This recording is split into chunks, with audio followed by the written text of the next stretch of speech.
ஆனைமலை மாசாணியம்மன் கோயிலில் மலேசிய ஒருமைப்பாட்டு அமைச்சர் சரஸ்வதி கந்தசாமி திங்கட்கிழமை சாமி தரிசனம் செய்தார். அதற்குப் பிறகு அவர் பத்திரிகையாளர்களுக்கு பேட்டியளிக்கும்போது, தமிழ் வளர்ச்சிக்கு சிறந்த நாடாக மலேசியா உள்ளதாக தெரிவித்தார். தற்போது அவரின் பேட்டியை பார்க்கலாம். மேடம், எப்படி அரசு முறை பயணமாக வந்திருக்கீங்களா இல்லை பர்சனலாக? இல்லை, இப்போ எனக்கு ஆண்டு இறுதி விடுமுறை இருந்துச்சு. அது ஆண்டு இறுதிக்கு எடுக்க முடியாமல் இந்த முதல் வாரம் 2வது வாரம் நான் என்னோடய விடுமுறை எடுத்திருந்தேன். ஆனால் இங்கே வந்தது பன்னாட்டு தமிழர்கள் மாநாடு ஒன்று நடந்தது. அதுலேயும் கலந்துக்கிட்டு அதில் நான் சிறப்பு விருந்தினராக கலந்து கொண்டு பேசினேன். அதுக்கு பிறகு குடும்ப உறுப்பினர்களோடு வந்திருக்கிறோம். சொந்த ஊருக்கு போகிறோம், குலதெய்வம் கோயிலுக்கு போகிறோம். இது விடுமுறை பயணம் தான். அரசியல் உங்களுக்கு எப்படி அங்கே மலேசியாவில்? மலேசியா அரசியல் என்பது இப்பொழுது இந்த புதிய அரசாங்கம் முதல் முறையாக நீங்கள் பார்த்தீங்கன்னாக்கா ஒரு சுதந்திரத்திற்கு பிறகு ஒரு பல இன கட்சி, அதாவது ஒரு இனம் சார்ந்த கட்சிகள் தான் ஒரு கூட்டணி அமைச்சு ஆட்சி அமைச்சிருக்காங்க. ஆனால் இதுதான் முதல் முறையாக பிரதமர் டத்து ஸ்ரீ அன்வார் இப்ராஹிம் தலைமையில் பல இன மக்கள், சீனர்கள், தமிழர்கள் எல்லாருமே மலாய்க்காரர்கள் இணைந்த ஒரு கட்சி ஆட்சி அமைச்சிருக்குது.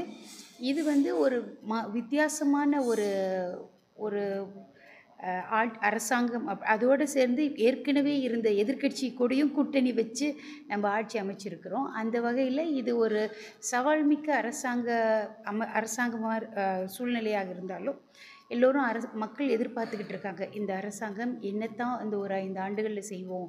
ஏன்னா பல இன கட்சி அப்படின்றப்போ எல்லா பக்கத்துலேயும் நம்மளுக்கு சவால்கள், எதிர்பார்ப்புகள் இருக்குது. ஆனால் ஒரு சிறப்பாக நடைபெற்று கொண்டிருக்குது.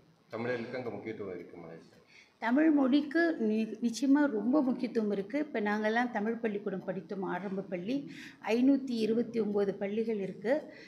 கடந்த ஆண்டு கூட பிரதமர் 11வது உலகத்தமிழ் ஆராய்ச்சி மாநாடு நடந்த பொழுது 2 மில்லியன் மலேசிய ரிங்கிட்டை தமிழ் ஆராய்ச்சிக்காகவும், இன்னும் 2 மில்லியன் ரிங்கிட்டை இடைநிலை பள்ளியில் படிக்கக்கூடிய தமிழ் பள்ளியிலிருந்தோ இல்லை தமிழ் படிக்க வேண்டும் என்று விரும்புகிற மாணவர்கள் குறைந்தது ஒரு 8, 9, 10 மாணவர்கள் இருந்தாலும் அவர்களுக்கு ஒரு வகுப்பு அமைச்சு அவர்களுக்கும் தமிழ் கற்றுக் கொடுப்பதற்காக 2 மில்லியன்.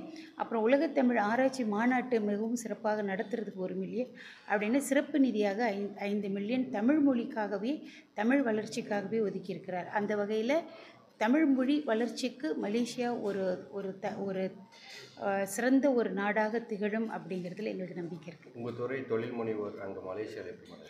இப்போ எனக்கு துறை மாற்றம் பெற்றிருக்குது. தொழில் முனைவோர் மற்றும் கூட்டுறவு அமைச்சில் கடந்த 12ஆம் மாதம் வரைக்கும் இருந்தேன். இப்பொழுது நான் பொறுப்பேற்றிருப்பது ஒருமைப்பாட்டு அமைச்சு. இந்த ஒருமைப்பாட்டு அமைச்சின் கீழ் முக்கியமாக மித்ரா என்று அழைக்கப்படும் மலேசிய இந்தியன் டிரான்ஸ்ஃபர்மேஷன் யூனிட், மலேசிய இந்தியர்கள் உருமாற்ற திட்டத்திற்காக அரசாங்கம் 100 மில்லியன், அதாவது 10 கோடி மலேசிய வெள்ளி ஒதுக்கீடு செஞ்சுருக்காங்க. அதுபோக பினாங்கு மாநிலத்தில் உள்ள இந்து அறப்பணி வாரியமும் எங்களுடைய இந்த அரசாங்கத்தின் கீழே வருது. இங்கே கிராம சபை என்று சொல்கிறது போல் ஏறக்குறைய அது மாதிரி ஒரு சின்ன யூனிட் இருக்குது. அங்கே நாங்கள் ருக்குன் தித்தாங்கன்னு சொல்லுவோம்.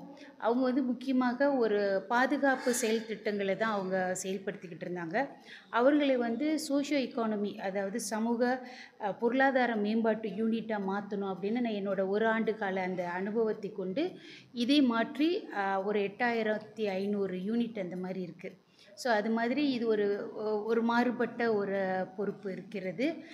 இந்த அமைச்சின் கீழ் அந்த பல உருமாற்றங்களை கொண்டுட்டு வர வேண்டும் என்று பிரதமர் எதிர்பார்க்கிறார்.